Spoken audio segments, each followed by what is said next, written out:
Hello, everyone. Thank you for joining today's webinar, Stayntouch Product Enhancements version 5.88, Revamped Dashboards, Multi-Property Add-on Templates, and more, presented by Stayntouch Implementation Consultant, Chris Devlin.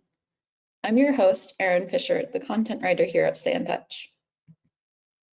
Today's presentation will cover how you can get the most out of the Stayntouch PMS version 5.88 product release. In this webinar, we will cover the following enhancements: updated dashboard search, dashboard tile updates, search bar and sort updates, display additional guests along with the main guest, print registration cards for future dates, search option added to menu to filter hotels, first night post type add-ons not displayed when the business date is greater than the arrival date, update group account status and start date is equal to the business date and group cancellation, updates to the journal revenue tab filters, some Connect API enhancements, as well as Toast POS and SiteMinder enhancements. And then finally, we'll wrap it up with multi-property configuration updates, including add-on templates and the tax option added to charge code templates. We will have a short Q&A session at the end of the presentation. Feel free to submit questions throughout the presentation, and we will answer them in the order they are received at the end. And that's all I have right now. Chris, I'm going to switch it over to you. Perfect. Thanks so much, Erin. And I'll take control of the screen. Let me see 1 second. There we go. Looks like it's come up now. Perfect. So thanks again, everyone, for joining. We have a lot of things to get through today, a lot of really fun and exciting things to show you too. So we're going to jump right in. The first thing we're going to start talking about is some updates to the tiles that we have from within the dashboard. So I'm going to go through each of these that we have with some sample data that I've added already for this test hotel. So we'll navigate through one by one. I'm going to jump first into our arrivals tile, and you'll notice that we have some different things happening towards the top of the screen here. First, you'll see that our tab that's dropped down here is the remaining for today. So we're basically seeing the count of how many remaining rooms we have to check in for today, how many remaining reservations. You'll note that beside that, we also have two highlighted with orange, which are also relating to today. And those are those who've already checked in, as well as those who might have been canceled for today. So on the arrivals list, but canceled. Really nice way just to quickly check if you see a guest that might be checking in, but you know the reservation is not showing on the list, it could be under there. If you turn your eyes to the right of the screen, the print registration card button will also work for future dates. And if I click into the tomorrow tab here, you'll see we only have one for tomorrow, but obviously I can go ahead and bulk print those registration cards from here too. And then if I had any arrivals coming on Friday and Saturday, we would see those there. Nice feature, we can also now select a particular date.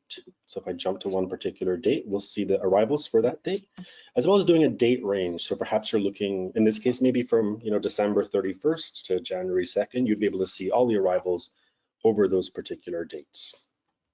You can also quickly see yesterday's arrival count too, just as a reference there.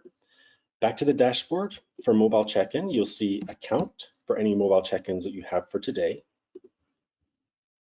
In our queued reservations, that will also give you a count just for today. Obviously, nothing would be queued in advance, generally speaking, for the next day.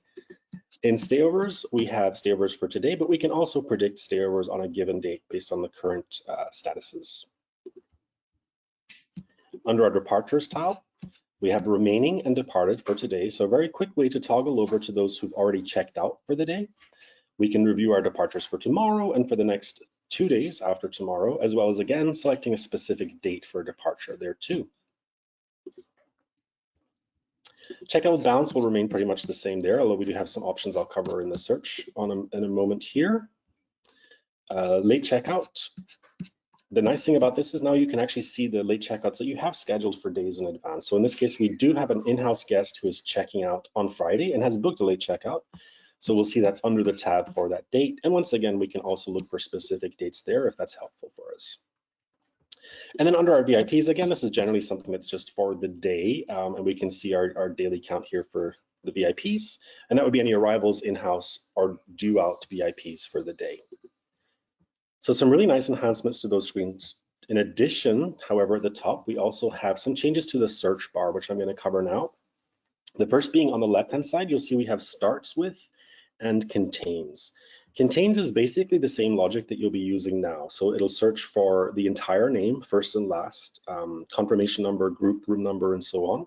So that's the same logic that we have now. The starts with, we'll look at the last name. So it'll start with only the last name and not looking at the first name. So that's a change there. To the right of that, we have the time period. So we have starting, before, and on. The starting will search reservations starting on the date selected and any future dates that come after that date. That's the default. Before will include the date selected and any reservations arriving before that date. And then on is obviously just specifically for that one date that we've selected there. If we actually don't put anything into the search bar and just go ahead and click, you'll notice we have show all reservations instead. So that's another option that you have there for you too. In the room type selection, this is something that we had previously where you can filter for a specific room type, but we've also added this sort by option here, which gives us a nice variety of options basically to kind of change how we're viewing the results that we have. So I'm going to go ahead and actually just type in my last name because I should have a few reservations. There we go. So the sorting changes we can do here, last name A to Z, Z to A, there is only one name, so that's fine. Room number order and reverse room number order, arrival earliest to arrival latest, and then also departure earliest to departure latest. So lots of really nice ways to kind of sort the information that we've filtered there. An additional feature that's been added for those using multi-property, if I go into my multi-property drop down here, you'll see that there's now a search bar. This search bar will work for the hotel name in your environment as well as the alternate name if you have that configured for your property too. That's a nice way just to search, especially if you're in a chain that has a lot of properties. That's a really nice way to kind of quickly search to find the right hotel there. Okay, so next we're going to go ahead and look at, bear with me 1 second here. We're going to look at some of the tightening of the logic that we have within the system. So some things that have changed. The first being our add-ons. When we have an add-on that is set to first night post type, that will no longer be displayed if the reservation has already been checked in on a prior date, which logically makes sense. So you won't see it as an option for an in-house guest who checked in on a prior date if it's first night posting. If you are in a property that's using that currently, and you would like to be able to continue posting or adding an add-on to a guest in-house, you can just make sure that that's marked as nightly with custom add-on, and then you can choose the specific nights that you want that to be posted. So there is a way to continue doing that if that's how you're currently doing it. Another update that's been done is some changes to the logic around accounts associated with groups. So as you're probably familiar, if I go under accounts here, any group that we create will automatically have an account associated with it. And these you can also see from within a group. I'll just pull one up here quickly under the account tab and then the transactions tab. So just to tighten up some of the logic here, the first being that if an account has been closed like this, and the group is on, the start date of the group is the business date. So let's say I closed this today, and if I go back over here, on the 16th, when that rolls around, given that this group is still definite and active, the system is automatically going to flip this account back to open, which makes sense because you want to be able to charge to it. If there's room charges going there and so on, it needs to be open. So that's going to be automated first now. Similarly, if we cancel a group, that account will now be set to close automatically. You can always reopen it, of course, from within the accounts tab under here, just simply by going in here and then choosing to reopen it there. But that will happen now automatically for us. As a quick point though, if any of these accounts do have open balances on them, that will not happen automatically. Obviously, it won't just close an account if it hasn't been settled with an open balance. That's just something to consider there too. We also have made some changes to our journal screen. I'm going to pull it up quickly here. Under the revenue tab, historically you could go in here and search for specific charge or a specific charge group and charge code. We have a little more flexibility within these options now. You'll see that in the dropdown, I can actually uncheck, select all, and go ahead and choose a specific charge group. In this case, I'm looking at, or indeed a charge code too in the second section. So what that means is, if, for example, if I go to today's date And let's just go ahead and choose, I'm going to uncheck select all, and I will choose, I'll do city tax. We'll take our bike and our parking. So with those three selected now, the screen will refresh for me. You'll see for each charge group, the total amount, as well as a total for all those charge codes listed at the very bottom here. And this is also something that you can print out. And when you do so, and let's take a second for it to load, you'll see that it does only include those that I've actually specifically selected to show on screen there. That's a really nice feature, just to really identify specific charge codes and leave out the ones that you don't necessarily need at that point in time. So now we're going to look at some other enhancements that have been made primarily to our API. So I have a few screenshots, or a few slides, I should say, to show us here.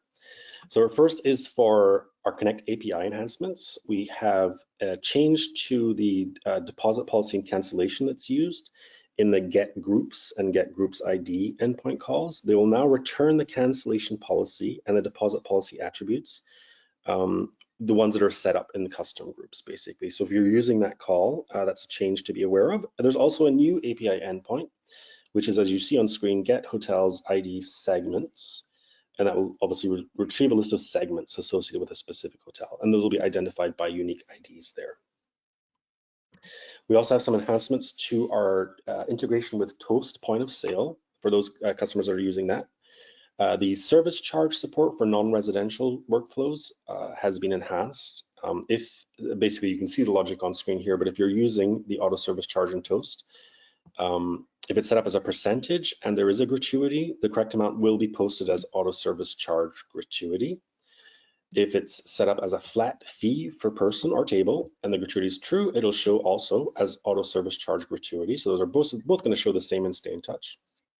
If it's set up as a percentage and is not set as a gratuity, the correct amount will be posted, but as auto service charge, no gratuity.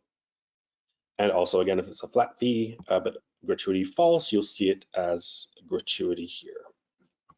The next enhancement we have for Toast is around the revenue centers.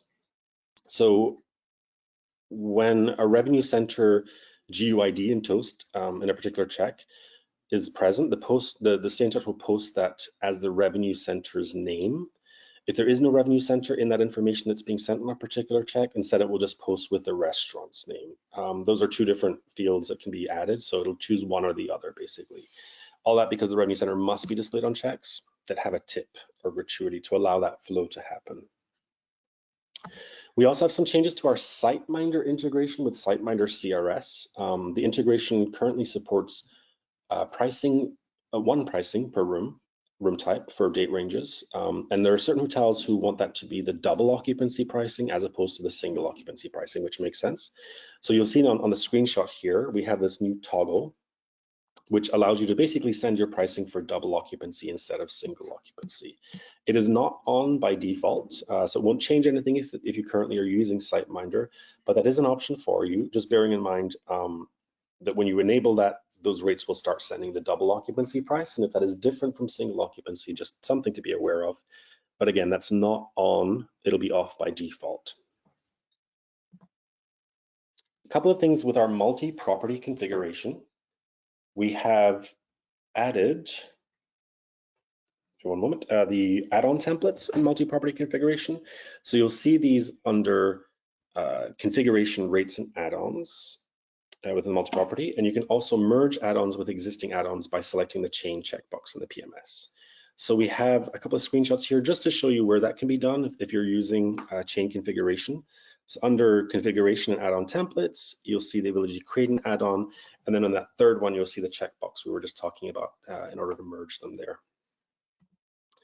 We've also enabled the ability to associate a tax with a charge code being configured at the chain level. So in those areas, for example, where there might be within one jurisdiction, multiple hotels that will always have the same taxes on the same charge codes. That's just a nice feature to kind of save time from having to go into each property and configure those. Won't always be necessary, obviously, if they are in different jurisdictions, the taxes might be different, but certainly something that'll be helpful for those properties that are a little closer together in that regard. And there's a screenshot there just showing you how that would work too. And that is all that I have to show you at the moment. So I'm going to go ahead and pass it back over to Erin, who can let us know what questions we have. Yep. And 1 second while I pull up my screen. Thanks, Erin. Mm-hmm.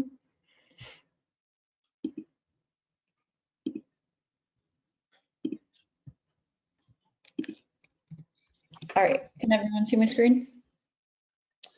Looks like it's still, yeah, it's come up now. There we go. Perfect. All right, so the first question is from Angel.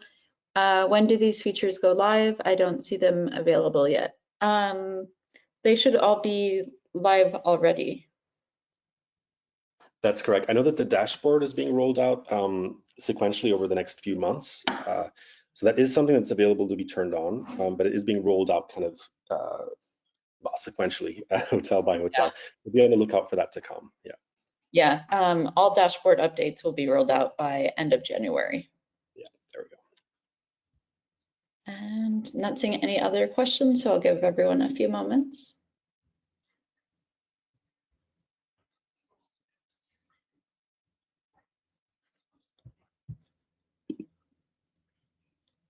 All right, since I'm not seeing any questions, I'd like to take to the floor to offer some final thoughts. So today we reviewed the following enhancements: the updated dashboard search, dashboard tile updates, search bar and sort updates, display additional guests along with the main guest, print registration codes or cards for all future dates, search option added to menu for filter hotels, first night post type add-ons not displayed when the business date is greater than the arrival date, updates to group account status, the start date is equal to the business date and group cancellation, update to journal revenue tab filters, Connect API enhancements, Toast POS and SiteMinder enhancements, as well as the multi-property configuration enhancements for add-on templates and tax option added to charge code templates. With that, I'd like to conclude our presentation. Thank you all for coming. And if you have any additional, actually, speaking of questions, I see one more question from Amanda. Yeah, Amanda, the dashboard updates will not be rolled out for all properties until the end of January. So that will be a staggered activation. But if there aren't any other questions, feel free to email, or if there are any other questions, feel free to email me at erin.fisher@stayntouch.com. Thanks again.